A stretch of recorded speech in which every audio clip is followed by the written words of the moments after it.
Welcome back to Primetime Local News. Now talking sports with Greg Buchanan.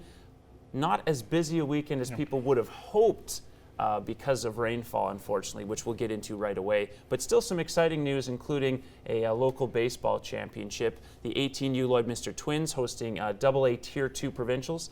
Tough one for the home team, but kind of a triumph of volunteerism nonetheless. Yeah, more than anything, next year, roughly about this time, we're hosting the Saskatchewan Summer Games. So it's nice to see kind of a tune-up for that with baseball this past weekend. And the work they had to do just to get games on Sunday is tremendous. And it's really hard to put any championship like that on unless you have a long list of volunteers, and they do have one, and volunteers that do a lot of hard work behind the scenes. A lot of that work that you don't see, but trust me, if you don't have them, it's hard to put it on.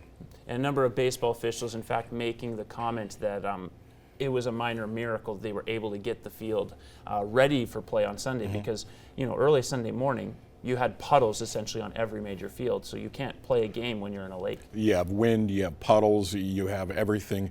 So to get those diamonds ready, from the Legion to the Hospital Diamonds, it was remarkable that they got it done. And you know what? Yeah, the Lloyd Twins would like to win, but at the same time, I think Lloyd was a big winner when people left town, and Lumsden won it.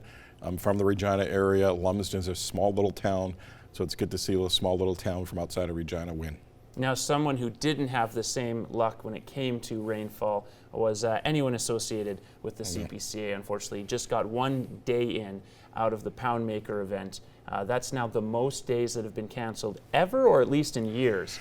Well, it's been you add the Masquatchees week. Yeah, so you have Masquatchees and you have a night in Wainwright. And on top of that, of course, just only one of the 4 days in Poundmaker. You have 8 total rain-out days in the 2019 season.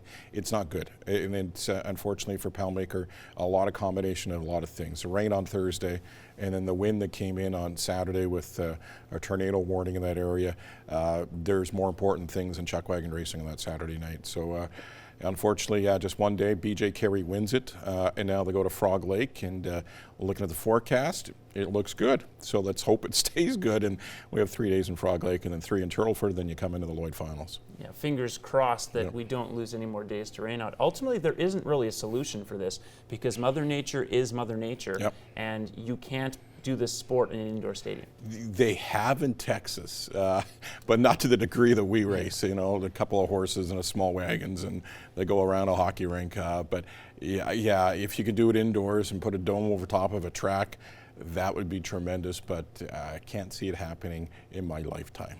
And one last thing to comment on locally, of course, is another acquisition made by the Bobcats. So Josh Lester goes to the Kodiaks. Lester was acquired in early June. They get back Tyler Schendel, another player that Coach Nigel Dubé is familiar with, of course, from his time in Camrose. Yeah, I think more than, again, Nigel's putting his fingerprints on this club.